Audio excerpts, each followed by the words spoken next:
টানা ভারী বর্ষণ আর উজান থেকে ধেয়ে আসা পাহাড়ি ঢলে ফুঁসে উঠছে তিস্তা। হু হু করে বাড়ছে নদীর পানি। নীলফামারী তিস্তা ব্যারেজ পয়েন্টে পানি এখন বিপদসীমার একেবারে ছুঁই ছুঁই। প্লাবিত হতে শুরু করেছে নিম্নাঞ্চল, দেখা দিয়েছে বড় ধরনের বন্যার আশঙ্কা।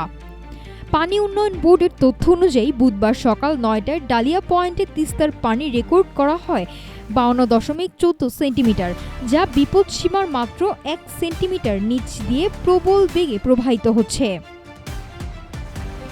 উজান থেকে আসা পানির চাপ সামলাতে তিস্তা ব্যারেজের ৪৪টি জল কপাটই একযোগে খোলা রাখা হয়েছে।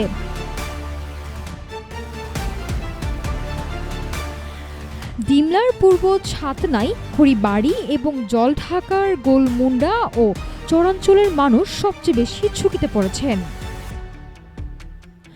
পানি যদি এভাবে বাড়তে থাকে তবে বিস্তীর্ণ ফসলি জমি ও বসতবাড়ি প্লাবিত হয়ে চরম ক্ষয়ক্ষতির মুখে পড়ার আশঙ্কা করছেন স্থানীয় প্রতিনিধিরা। উজানের ঢল থামানো না গেলে কয়েক ঘন্টার মধ্যে প্লাবিত হতে পারে নতুন নতুন এলাকা। নদী পাড়ের মানুষদের নিরাপদে সরিয়ে নিতে প্রশাসনের দ্রুত পদক্ষেপের দাবি জানাচ্ছেন স্থানীয় বাসিন্দারা। নাফসা সামিয়া, ঢাকা টুডে।